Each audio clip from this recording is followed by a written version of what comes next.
Hello and welcome to today's First Chesapeake Chat sponsored by Newport News Shipbuilding Session. I am Annika Seth, a First Chesapeake FTC and FRC alumni and an alumni ambassador sponsored by Booz Allen Hamilton. I'm here to introduce today's First Chesapeake Chat. I want to thank the session sponsor, Newport News Shipbuilding, for making this event possible.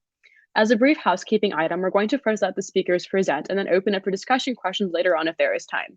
Please put questions in the chat throughout the event and we're going to get to them all at the end of their presentations.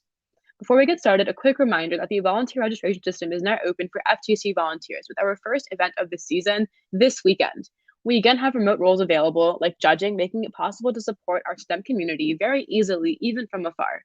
Please visit our volunteer website at firstchesapeake.org/volunteer for instructions and links to register.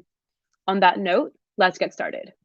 Today, we are going to learn about First Chesapeake's GearedUp remote robotics program sponsored by UPS.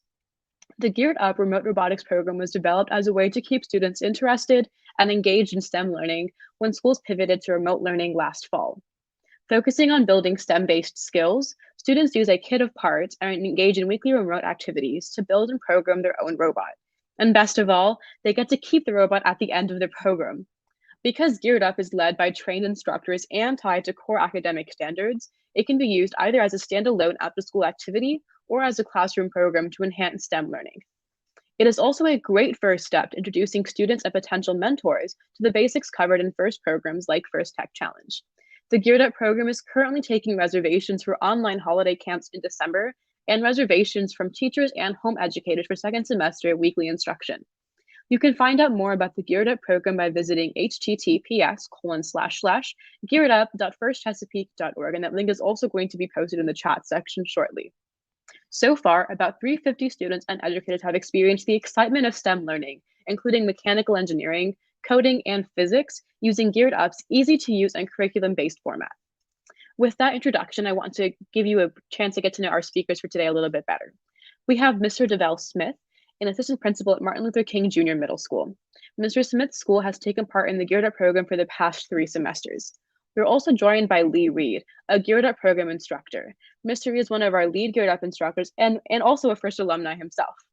We're going to begin with each of them telling us a little bit about themselves, why they love what they do, and how they've been involved in the GearedUp program. We're going to start here with Mr. Smith. All right. Good evening. Good evening. I must start by saying that I'm so honored to be here today to share with you guys about one of my passions, and that is, bringing opportunities to our scholars that, could potentially be job and career opportunities and change the dynamics of their family. I am an assistant principal at Martin Luther King Jr. Middle School here in Richmond, Virginia.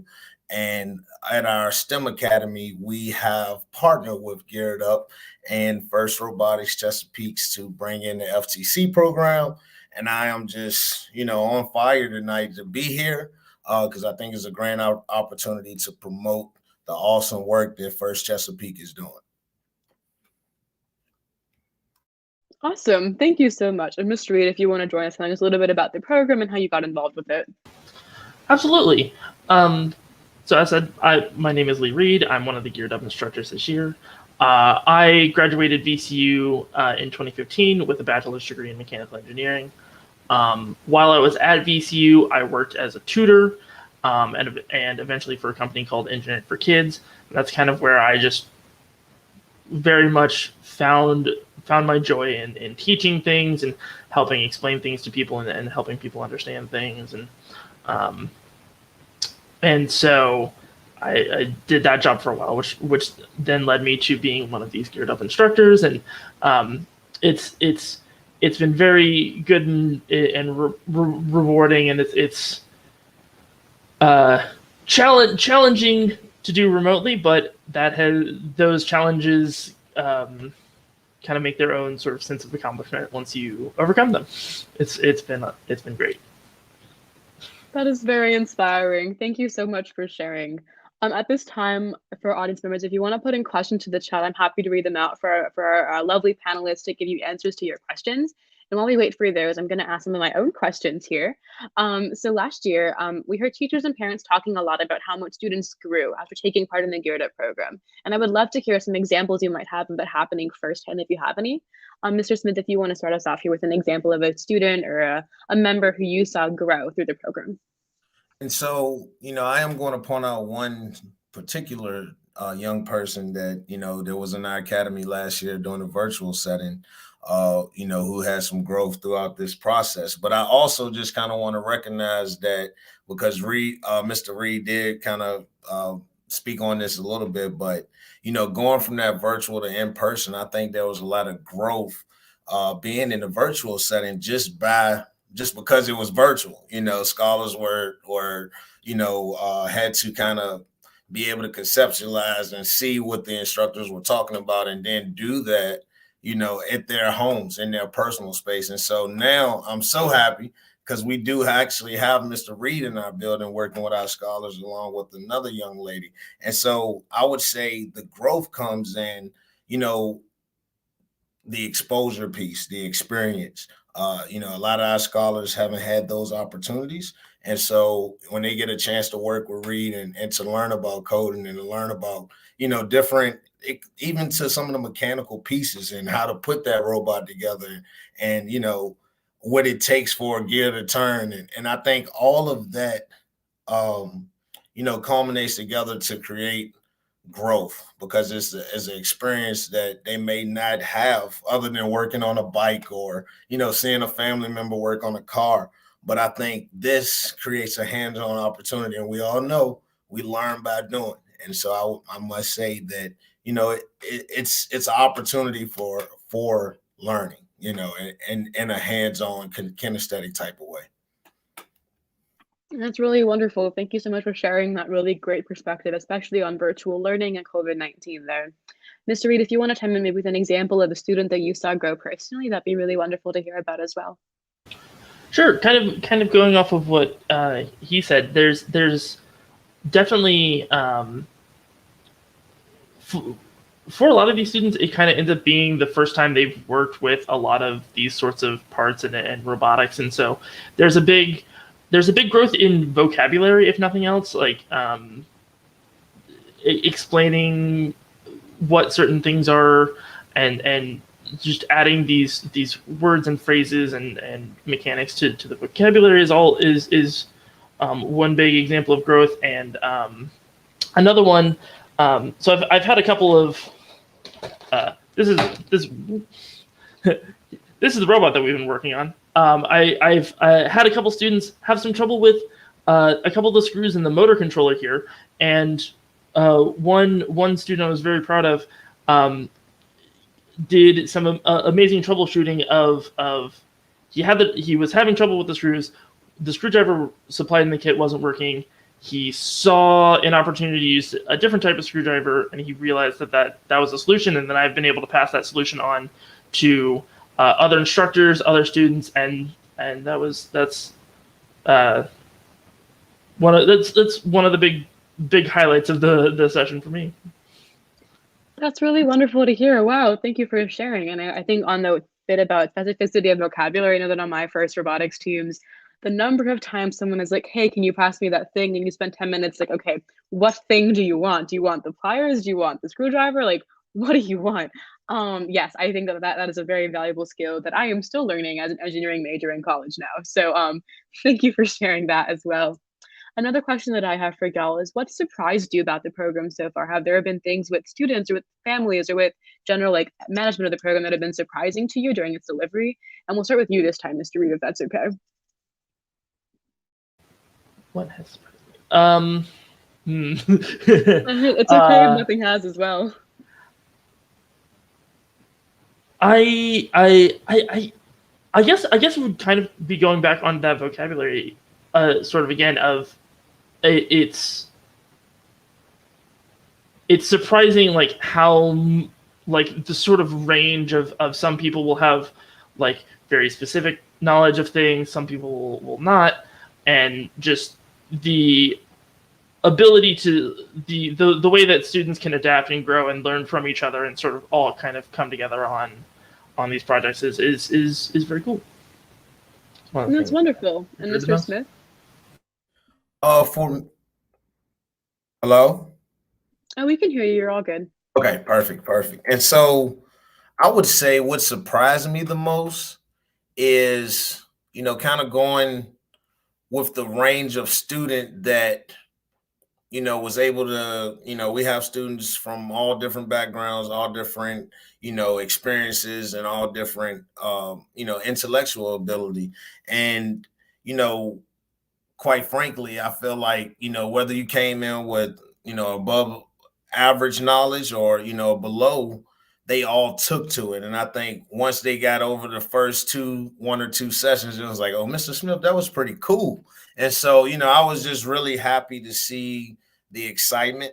Do we got robotics next Monday? And I'm like, yes, you do. So make sure you're there. And so, and then having parents come back and give that positive feedback as well. Like, he actually talked about something fun that he did in school today. And so, that positive story of that I can do this, I just need an opportunity to do it. And so that empowers me. And I'm so proud that, that our scholars are wanting to be a part of this program and wanting to learn. And so that has surprised me. That's really beautiful. And I think education is so important. And it's very easy to feel like school's hard or not enjoyable or feel frustrated by not getting something right away in school or in math or in English. And I think whatever we can do to make kids excited and happy about education is so important and so essential. And I think that you really hit that really, really well. So thank you for sharing that as well. We have a lot of questions from the audience now, so I'm going to get into those. Our first one here is, why do you enjoy teaching STEM to middle school students? And we can start with either of you on this. Maybe we'll start with Mr. Smith on this one. For me, it's all about the future, right? And so we're trying to prepare our scholars for jobs and opportunities that we don't necessarily see or, that maybe not even be available. And so for me, it's all about the skill sets that STEM provide. In Virginia, we have the profile of Virginia graduate, and that is the 5 C's: communication, collaboration, critical thinking, citizenship, and creative thinking. And STEM lends its way perfect to that because it's going to give you an opportunity to work in science, technology, engineering, and math. And you have to use those 21st century skills. And so for me, in STEM, it's all about, once again, giving them hands-on kinesthetic opportunities and really the experience of doing something that, it's not that, teacher stands up in front of the classroom and deliver, more student-centered pedagogy. And so that's why I'm fired up about STEM and I'm really passionate about it. And I think, it should be everywhere, honestly. I totally agree. I think often about how everything has become very like computer science and coding based, whether it's the humanities or social science, everything kind of involves some level of data understanding and of software. And I think robotics is a really great introduction to how software can be applied in different contexts. I'm studying software in case, my bias is showing a little bit there. Mr. Reed, if you want to go next.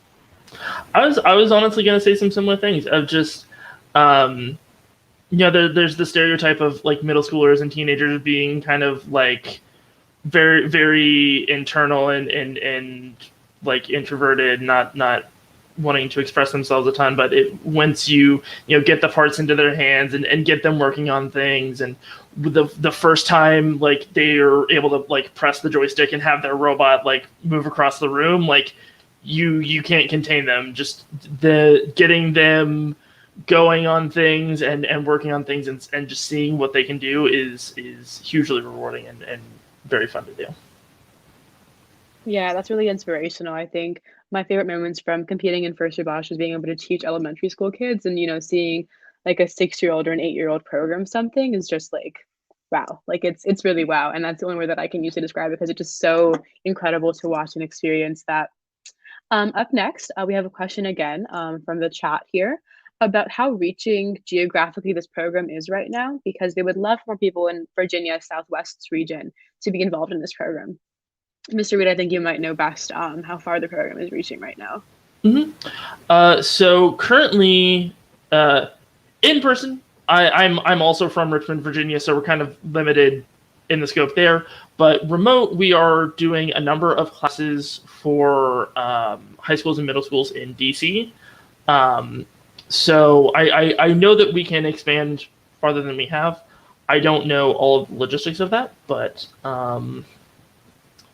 I believe we can. I might be able to. There are people that you can email and we can give their email to you, that sort of thing, to try to work things out. Amazing. And I think some information on who to contact or email about that should be available on the website that was linked a little bit earlier in chat here, on the First Chesapeake page. The Geared Up link on the First Chesapeake page would be really helpful to address that question. So thank you for that answer as well. Another question in the chat here is for a brief overview of the topics or milestones that you cover in the program. And Mr. Reed, I think you again might want to start with this question for us, if that's okay. Yeah, of course. So robotics is really complicated. It is kind of a culmination of every sort of discipline and topic that you can kind of think of. So we try to cover a lot of things, give a sort of intro to as much as we can. So we start off with the engineering design process. We talk about torque, gears, electromagnetism, and how they work with motors, computational thinking, and programming, and probably a few others that are slipping my mind at the moment. Thank you. And Mr. Smith, if you want to add anything to that, please feel free. And so the only thing that I have to, add to that would be, in addition to all of those skills and competencies, the process of putting it together, building it, putting gears and explaining how that worked, that's all the precursor to the actual coding of it, where then you're making it move and doing, things. So scholars get, they get two things, right? They get to put it together. And so they learn the mechanical skills that you would need. And then they get to engineer it to make it do something that they may want. And I think once they have that opportunity, it's like light bulbs, light bulbs, light bulbs. You get those golden moments, and I want to do it again. And so maybe in a different light, maybe a bigger robot. And so that's, for me, those are some of the milestones that were noticeable and something that I want to kind of recapture, get those light bulb moments. That's great. Yeah, I think when I used to coach elementary robotics teams, the best moments were when they would set the curriculum and the lesson plan for the day, and I wouldn't. And they would say, "Can we do this today?" And I'd be like, "Yeah, of course you can do that today. Like, you're making my life easier." Sure. But I think more than that, it was also the idea of them being so ecstatic about learning that they wanted to craft their own activities and their own milestones and their own benchmarks. And I think that was always, really satisfying to witness and to just be able to engage in with these students. Our final question here, I think, is perhaps the most important one, and it is whether students get to keep the robots that they work on. Yes, they do. For our remote classes, they'll get a box kind of like this, filled with parts, and that is, or they get it shipped to them in the mail, and it's all theirs to keep when we're done. That's super exciting. I feel like being able to have like those tangible parts there with you, but as like a reminder of your accomplishments, but also as like, a gateway to future activities, just so great to have the actual material representation in front of you as a student. On that note, I want to thank both of you for being with us today, both Mr. Reed and Mr. Smith, for your time and your support of STEM education for our young students in Virginia. Thank you both so genuinely much for doing all that you do for Chesapeake and for students. As a reminder for everyone, we have registration open for the GearedUp Remote Robotics Holiday Camp.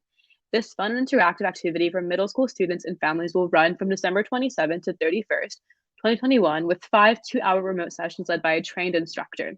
The kit of parts gets delivered right to your door, and best of all, Students can keep their own functioning robot at the end of the program, just like we were talking about just before here. For more info and to sign up, please visit gearedup.firstchesapeake.org. The link is also posted here in the chat. We want to again thank our First Chesapeake chat sponsor, Newport News Shipbuilding, for the generous support of this program and our 2022 First Chesapeake District Championship. As a reminder, there's going to be an FTC drivers meeting at 7 p.m. on Twitch. On that note, please enjoy the short video about Newport News Shipbuilding and have a great rest of your evening, everyone.